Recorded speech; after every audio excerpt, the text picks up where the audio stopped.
আমাদের এখানে লুকানো চাপানোর কিছু নাই। আমরা একদম ট্রান্সপারেন্ট একটা ইলেকশন উপহার দিতে চাই। আগে তো ডেকে আনতে হতো যে সিল মারি দেওয়ার জন্য, আমাদের তো সেরকম স্টাম্পিং দরকার নেই। এই যদির উপরে কোনো আমি জবাব দিতে চাই না। সুতরাং এই যে যদি এটা হয়, তার যদি এটা হয়,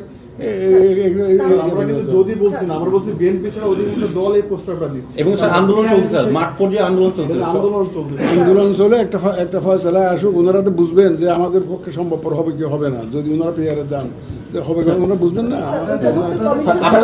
নির্বাচন পদ্ধতি নিয়ে চূড়ান্তভাবে সেই জন্য কি তাহলে আপনি অপেক্ষা করছেন?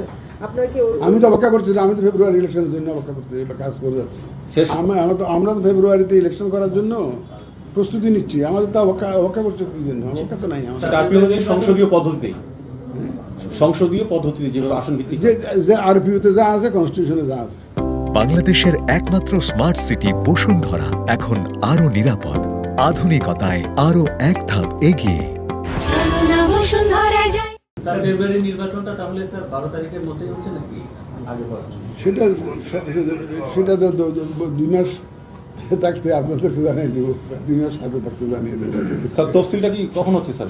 ডিসেম্বরের প্রথম সপ্তাহে হচ্ছে? সেটা দেখবেন, আপনার একটা অপেক্ষা করেন না, রোজার আগে হয়ে যাবে। রোজার আগে ভোট হবে স্যার। তফসিল 2 মাস, যেদিন ভোট হবে তার 2 মাস আগে জানাবেন। ডিসেম্বর ফার্স্ট উইকে না, বললাম তো, যেদিন ভোটের ডেট হবে তার 2 মাস আগে জানাবেন। স্যার আগে বিদেশি পর্যবেক্ষকদের নিয়ে আসা হতো ওটাকে বৈধতা দেওয়ার জন্য নির্বাচনকে, তো স্যার এইটা আপনারা কিভাবে রোধ করার চেষ্টা করবেন আসলে? আমরা বিদেশিদেরকে নিয়ে আসবো না, ওনারা অনেকে আগ্রহ দেখাচ্ছে।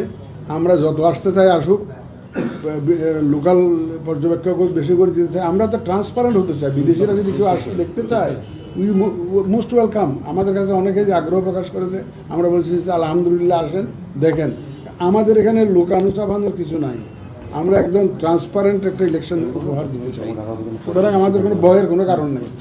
আগে তো ডেকে আনতে হতো যে সিল মারি দেওয়ার জন্য, আমাদের তো সেরকম স্টাম্পিং দরকার নেই।